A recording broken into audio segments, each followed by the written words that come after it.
Welcome to the Fast Leader Podcast, where we explore convenient yet effective shortcuts that will help you get ahead and move forward faster by becoming a better leader. And now, here's your host, customer and employee engagement expert, and certified emotional intelligence practitioner, Jim Rimbach. The number one thing that contributes to customer loyalty is emotions. So move onward and upward faster by gaining significantly deeper insight and understanding of your customer journey and personas with emotional intelligence. With your empathy mapping workshop, you'll learn how to evoke and influence the right customer emotions that generate improved customer loyalty and reduce your cost to operate. Get over your emotional hump now by going to empathymapping.com to learn more. Okay, Fast Leader Legion, today I'm excited because I actually have the opportunity to interview somebody who's local to me. I've known of him for a long time, actually met him many years ago, and I'm just so glad that we get to reconnect because he's talking about something that is critically important for us to be able to do in today's world to really develop a stronger work culture, environment, and really people-centric skill set. Josh Seibert was born and raised in the small town of Sharonville, Ohio. Typical traditional Rockwell style. Blue-collar family of four with one sister until his parents added another sister and a set of triplet boys to the family during his teenage years. Although he had an older sister, Josh was the firstborn son in the family, which came with high expectations. Solid values including honor, integrity, and a hard work ethic were instilled by his father. Inspiration and a can-do attitude was his mother's gift to him. Josh volunteered and served 6 years in the elite force of the United States Submarine Navy. He will tell you that it was truly an honor and a distinct privilege to have served our country. The submarine force built and instilled in him the highest levels of courage, commitment, respect during a time when those that were serving weren't necessarily welcomed by our society as thankfully they are today. He has always been proud and thankful for the opportunity and for all who have ever served. During submarine school in Groton, Connecticut, Josh found his bride, and even now, after 40 years of marriage, he still refers to Anne as his bride. Anne and Josh have 3 daughters and 8 grandchildren, including a set of twins. After his service in the submarine Navy, Josh entered the world of sales with Prudential Financial in Charleston, South Carolina. After building a successful insurance practice, he entered management and began to climb the corporate ladder and became the director of sales training for the company. After a 20-year career and years of extensive corporate travel, living on planes and in hotels, and faced with yet another move, in 1999, Josh acquired a Sandler training franchise and began to build a training and development business in Greensboro, North Carolina. Josh is often heard on local as well as national business talk radio. He has written numerous articles for business magazines and is a well-known informational and motivational and inspirational keynote speaker, and the author of Winning from Failing. Josh Seibert, are you ready to help us get over the hump? As best I can. Thanks for having me on the show, Jim. Oh, I'm glad you're here. Now, I've given our Legion a little bit about you, but can you tell us what your current passion is so that we can get to know you even better? Well, my current passion is in the realm of training and development, leadership development, and building a learning culture. I love doing the work. I've been doing it for over 30 years now, and I can't see myself doing anything else moving forward. It's easy to think, from the perspective of, Sandler and the work that you do, of sales. I mean, it's Sandler selling systems, Sandler selling processes. However, when I start looking at your book, Winning from Failing, and as I was going through it, it really isn't just sales centric or focused. It's much more than that. Yes, it's the focus of the book is how. There's a lot of how to sell and the selling systems, the techniques, and how to manage salespeople and manage the sales organizations. And there are systems and processes and techniques that are specific to those roles, the sales role, the manager role, the leader role. The book that I wrote is more about structuring a learning culture such that development can be ongoing and supported and never, ever stop. So the book focuses, in the passion that I have, focuses more about how to build a learning culture and really span it across everything, even beyond sales. In every role, we're either growing or we're failing. In small business, mid-sized businesses, they struggle. And many leaders struggle with, how do I get from where I am to where I want to be? There's this huge gap. How do I get that? And how do I not get back there to that gap again? I think that's a really good point. As you were talking and I started thinking about, what I've read and reviewed in your book, that doesn't happen overnight. And it often, is a situation where, you have to, build in the timeline and expectations. And like you said, the systems and the processes in order to, develop and get there. I mean, you can't push the process. No, you didn't get there overnight. So we have not created or I have not discovered the purple pill that will allow one to get where they want to go overnight, to be developed, to grow, to train, to fill in those gaps that are significant overnight. When I do find that little purple pill, I will sell it for a whole lot more than what I charge today. That reminds me of a saying that my father has always had. It says, when he figures out to put 10 pounds of manure in a 5-pound bag, he knows he's really done something well. He's going to make a whole lot of money. That's right. Well done. So I think, there was something in the book to me, it just kind of resonated with me so strongly, in that when you start thinking of, human behavior and human expectations when it comes to learning and development, we'll say things, and like you have in the book, it's that, hey, can't we just hold a weekend training event or a single intensive or half-day super intensive or keynote speech or, that will transform everyone overnight. But the fact is that you say that time and experience has shown that the only way that adults learn is by doing, and the only way adults get around to doing something at an acceptable level of mastery is by failing and trying again.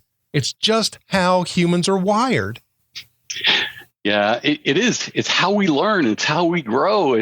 We learn so much more from experiential learning than we do from knowledge transfer. And typically a one-day program on anything, on management success, on leadership success, on sales success, you pick the topic. Although that knowledge transfer is very important in the learning process, it's what we do with that knowledge that matters. That experiential learning that follows knowledge, it determines whether or not we adopt it as a sustainable behavior moving forward, as opposed to another binder on another shelf. And we remember the 90-10 rule, 90 days after a training event, we retain about 10% of what that knowledge transfer is, unless there is a strategy to apply it and sustainably fail with it, find those boundaries, that experiential learning on the back end of it, which includes the ability to fail and a determined specific quest to fail with it.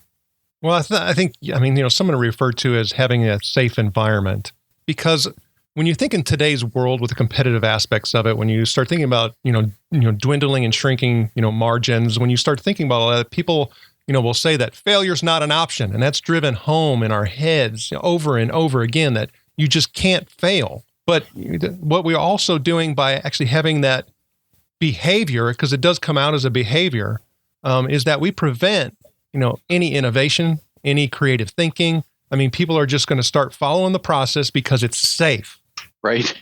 One day we'll all be minions, as it were. If we're not careful, that overprotection that happens. I think Jim, it stems from the culture, the generations that moved forward as well. We baby boomers, I'll speak for myself, protected our children from things that my father never protected me from, and allowed me to experience those failures as I grew up in a small town in Ohio.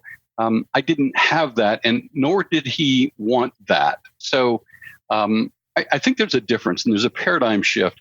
I think there's a difference between failure and failing. And here's what I mean by that. Being a failure is a self-esteem issue, and it can be. It's a self-esteem. It's a self-image issue. It's very damaging. So being a failure is, to me, catastrophic.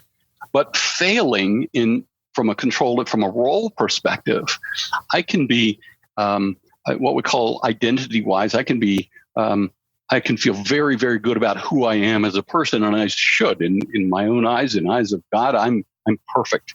Now, am I perfect in the roles? No. I have many roles in life. I'm a father. I'm a husband. I'm a son. I'm a trainer. I'm a leader. I do many things in my life, and some days I do them very, very well, and other days I don't perform as well. But that is a role. It's failing in a role as opposed to a failure as a person. So first thing, we have to shift the paradigm of understanding the value of failing as opposed to defining who is a failure. I think that's a very important distinction that we often blur the lines on. One of the things I think to kind of help really give, well, let me take a step back and say that one of the things that I really like about Sandler is that it really, you guys really do a good job of creating, visuals and processes and frameworks that make practical sense and are just so easy to follow. And one of the things that you actually shared in the book was called the knowing to owning type of progression or almost, maturity process or pathway. And it talks about knowledge, application, skills, habits, and then results. Right. We start with it. You begin with the end in mind. What kind of a result are you looking for? There's something we're looking for when we're about ready to make a change. And whatever that result that we're looking for, we get there by changing our behavior. If we continue to do the same things over and over again, expecting a different result, we know that's the definition of insanity. So we know that if we're going to have a significant impact on long-term results, then we have to have a sustainable behavioral change that supports that result. So the cash formula is to allow us to take it from knowing what we should do, need to do, want to do, and owning the behaviors, as it were. It's muscle memory. You just own it. I've once heard, and I understand, I play a little bit of golf. I don't know if you do, Jim. I'm not very good at it. I'm better at what I do here than I am at golf. But golf is very simple. The game itself is very simple. Execution is the problem, but it's a very simple game. In most sports, if you use sports analogies, most of them are very simple in theory, but execution is where it is. And that's behavioral based. So going from knowledge to that sustainable behavioral change, in effect, is going from knowing something to owning it. When you own it, you don't think about it. You just do it. And later, you can peel the onion back and think about what you did right, what you could have done better, those things. But as we pick up the phone and dial it, we own that behavior. We don't think about what we have to do. And that's the process. Well, and for me, and thanks for sharing that. I mean, when I start looking at this, it's almost like the arc to impact, meaning that, like you were saying earlier, when you start thinking about adult learning or learning in general, is that, hey, we only retain so much, but it's information. So yes. Information does not deliver impact, nor will it ever. When you start thinking, about in the workplace and, growing an organization or even, fending off competition or, any of those things that we talk about, on a day-to-day life basis, is that it has to get to the point where we do some behavior modification. You have to practice it. You have to be willing to fail so that you're not a failure. Because in fact, if you don't do that, you will become a failure. Well, if we're protected from failure, it doesn't allow the full circle of the learning path to happen. We celebrate success. I mean, when those good things happen, we tend to, it engages in endorphin release, and we're happy about those things. And so it's a right brain emotional experience is what happens. So oftentimes we truncate the learning from successes because we're happy and elated and feel good about what just happened. Where the real learning process happens is balancing that against what it feels like, looks like, sounds like when we do fail. And we balance those two things, and then we can take the next step on the learning path. One of the things that you share in the book is, one of those that I always see people really also, confusing, and quite frankly, just totally messing up big time, is you talk about the 4 roles. So in a learning and development type of organization, you have to make sure that you know these 4 roles and you know which one you're in. So those 4 roles are the supervisor role, the training role, the mentoring role, and the coaching role. Yes, most leaders of organizations or managers spend a whole lot of time, as it were, in the supervisor role. That one is what's required by the company, of course, by the organization. It's what makes it run. It's the overseer. It's the supervisor. It's the one who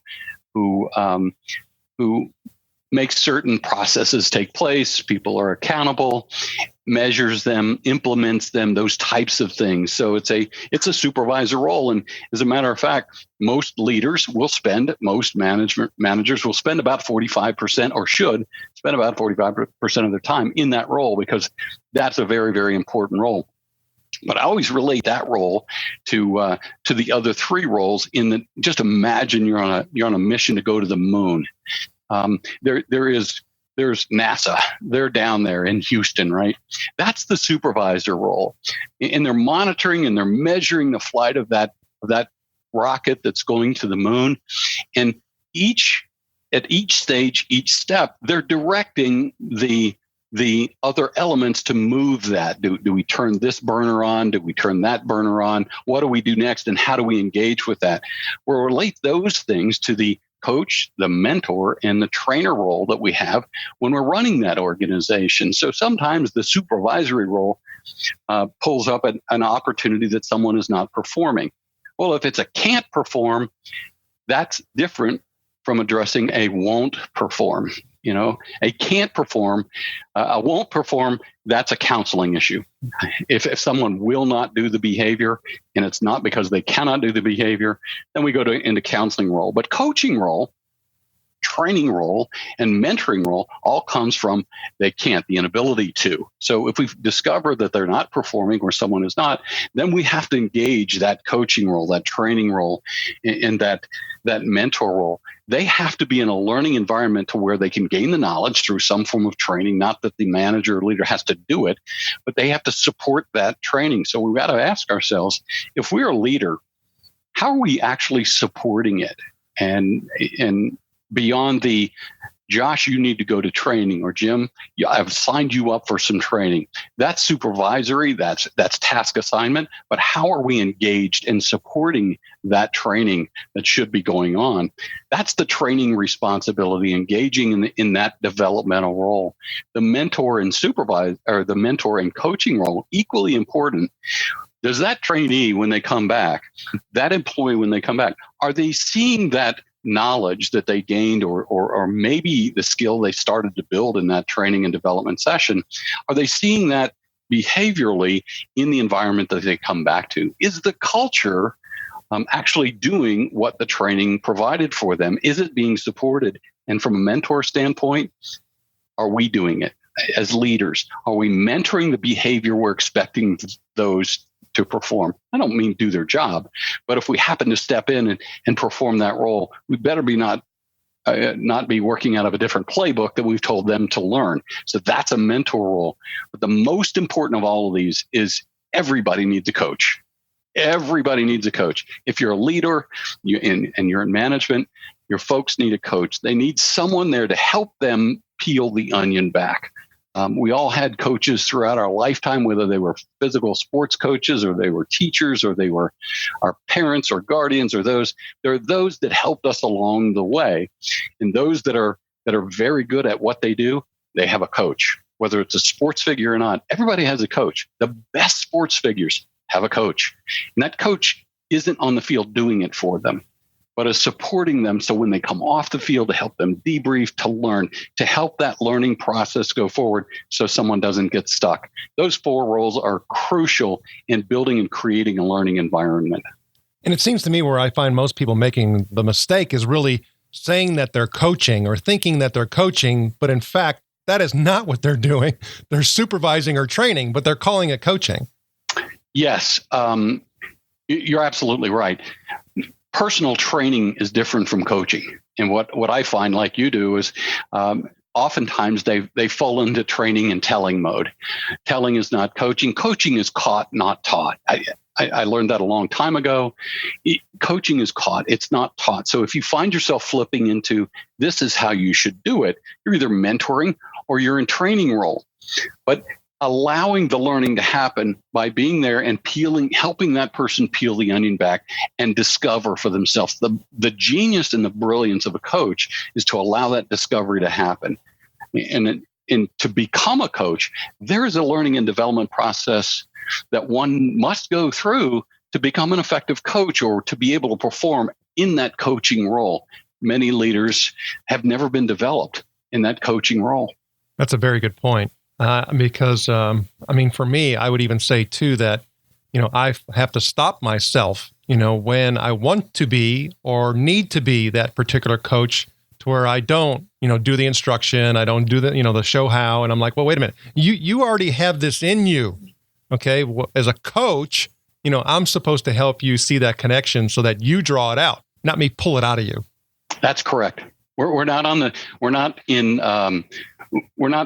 looking at films on Mondays. We're in the Sunday game.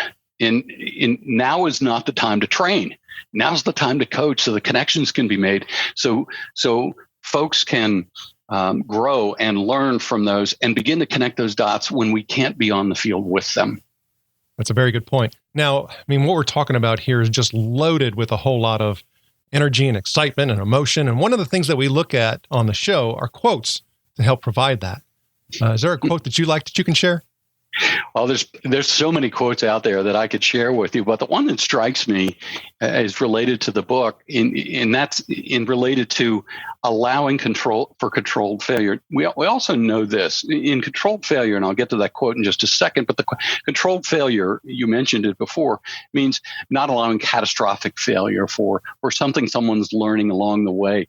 We have to go from that knowledge to application. We've got to apply it in a controlled environment such that it's first safe enough and allowing them to do it, and then in the environment on the job to build skills. Skills are built on the job. They're not built in a training room.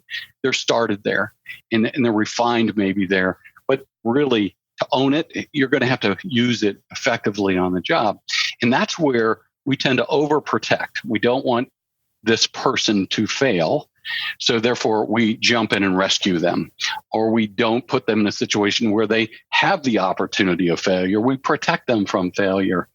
Well, the quote I heard a long time ago was, no one has ever achieved anything great by playing it safe. So if you think of all the greatness that's ever happened, it wasn't someone playing it safe and wasn't allowed for failure. It was performed by those who embraced failures was part of the process. So no one's ever achieved anything great by playing it safe. That's a quote I'll always remember. Well, that's a good one. And I think, we always have to keep that little voice in our head saying that one when we go to actually step outside of that comfort zone, right?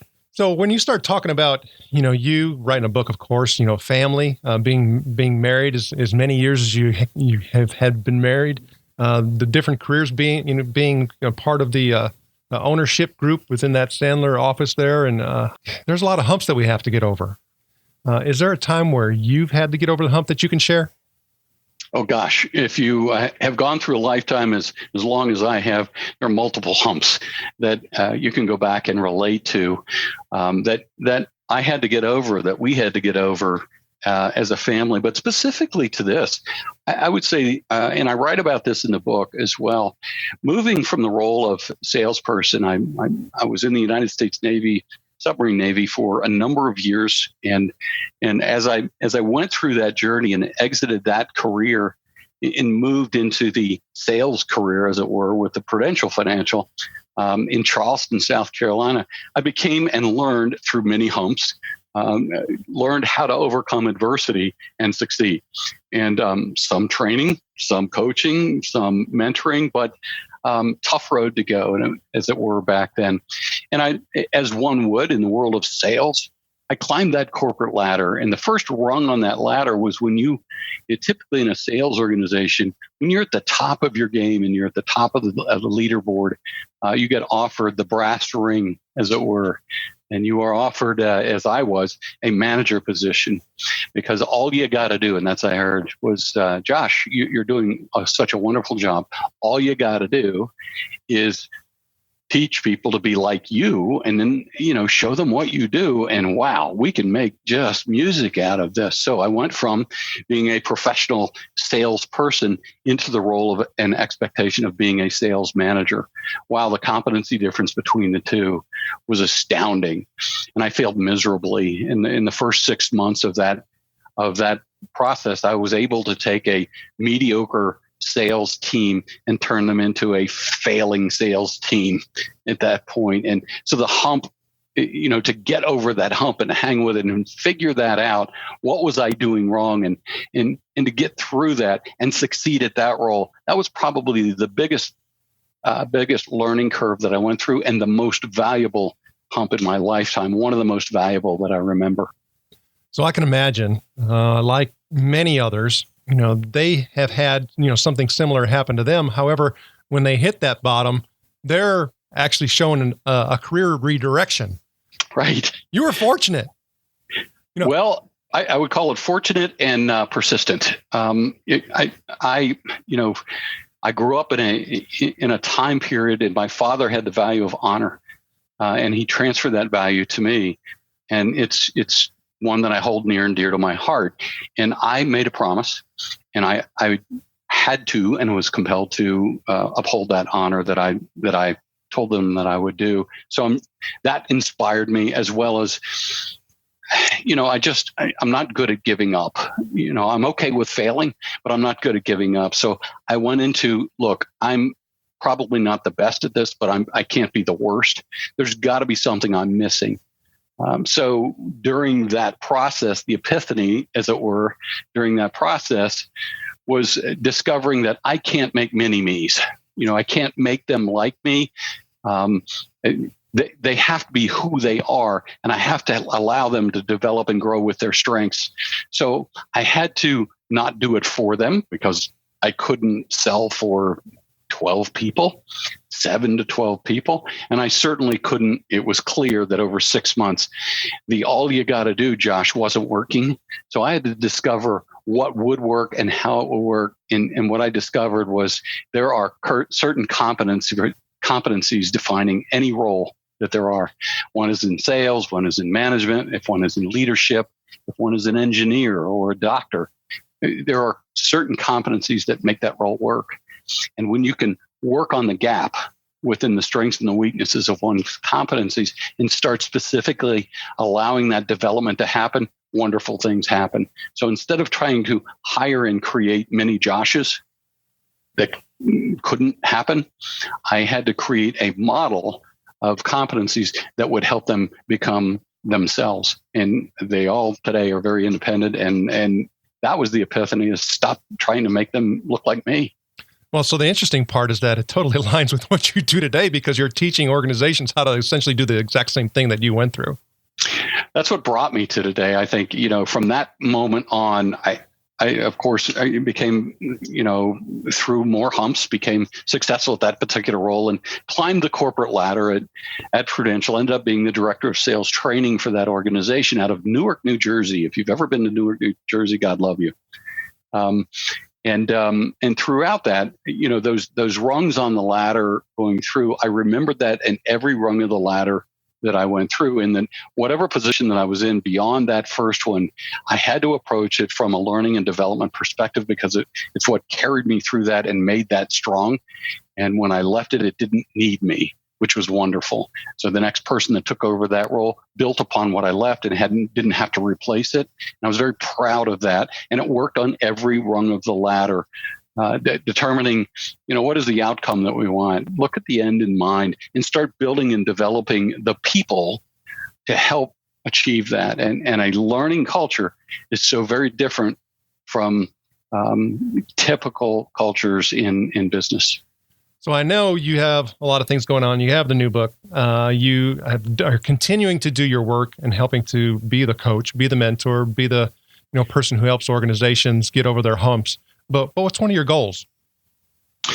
It's more of a philosophical goal at this particular point. We all go through that process in business of growing. And when you open your own business, like I did in 1999, I found that my first goal was survival. Back in, let's just survive this business, and many are that way. And at some point through survival, we get to that next level of what I would deem, or I've heard, it's a sense of stability. We finally aren't worried about the things of survival. It's just, can I keep it stable instead of this rocky boat and roller coaster activity? So the pursuit was stability, and then some form of, getting it to that success that I had defined. back at that time and what would be successful for me. And I would enjoy that success of achieving that goal that I had mapped out in the business plan and so forth. And I've done that a number of years. What really my primary goal now is significance. I use that word in that I'm blessed, a lot of hard work, and we have a very successful business. Certainly that doesn't mean that I'm on a plateau by any means. We continue to grow and continue to work with what we do. But significance is the next goal. And, how can I take what I've done and provide it to be some significance beyond the success that we've created here? And that's the passion that I'm moving forward. It's why I wrote the book. What we did is in the book. It's what we do. It's how we got success. Now, how do I cause significance and transfer? So the book itself is one step towards that goal of significance. And the Fast Leader Legion wishes you the very best. Now, before we move on, let's get a quick word from our sponsor. An Even Better Place to Work is an easy-to-use solution that improves the empathy and emotional intelligence skills in everyone. It provides a continuous diagnostic on employee engagement and provides integrated activities that will improve the leadership and collaboration skills in everyone. This award-winning solution is guaranteed to create motivated, productive, and higher-performing employees that have great working relationships with their colleagues and your customers. To learn more about An Even Better Place to Work, visit beyondmorale.com/better. All right, here we go, Fast Leader Legion. It's time for the Hump Day Hoedown. Okay, Josh, the Hump Day Hoedown is a part of our show where you give us good insights fast. So I'm going to ask you several questions, and your job is to give us robust yet rapid responses that are going to help us move onward and upward faster. Josh Seibert, are you ready to hoedown? Let's go to the hoedown. All right. So what do you think is holding you back from being an even better leader today? Nothing. The only thing that could hold me back is self. What is the best leadership advice you have ever received? It's what I heard, not received, from Winston Churchill. Never give up. What is one of your secrets that you believe contributes to your success? There's no secret. It's just my core values. My honor won't let me quit. What do you feel is one of your best tools that helps you lead in business or life?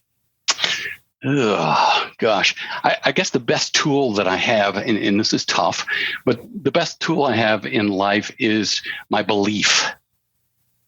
What would be one book that you'd recommend to our listeners? And it could be from any genre. And of course, we're going to put a link to Winning from Failing, Build and Lead a Corporate Learning Culture for High Performance. That's a great book right there. But beyond that book, there's another one from a colleague of mine called Transforming Leaders, the Sandler Way. And it's put out by Dave Arch. Look that book up if you want to be a better leader. It's a great book. Okay, Fast Leader listeners, you can find links to that and other bonus information from today's show by going to fastleader.net/Josh Seibert. Okay, Josh, this is my last Hump Day Hoedown question. Imagine you were given the opportunity to go back to the age of 25, and you've been given the opportunity to take the knowledge and skills that you have now back with you, but you can't take everything back. You can only choose one. So what skill or knowledge would you take back with you, and why? Well, certainly the value of failing, because back there, at 25 years old, I didn't know the value of all that struggle I was going through. Maybe that might have helped me pursue it a little bit better. Josh, it was an honor to spend time with you today. Can you please share with the Fast Leader Legion how they can connect with you? Sure. They can find me at training.sandler.com. That's our website here, training.sandler.com. You can email me at josh.s@sandler.com. That's Josh S. as in Seibert at sandler.com. If you tend to want to do that, you can contact me locally at 336-884-1438. Josh Seibert, thank you for sharing your knowledge and wisdom. The Fast Leader Legion honors you and thanks you for helping us get over the hump. Thank you for joining me on the Fast Leader Show today. For recaps, links from every show, special offers, and access to download and subscribe, if you haven't already, head on over to fastleader.net so we can help you move onward and upward faster.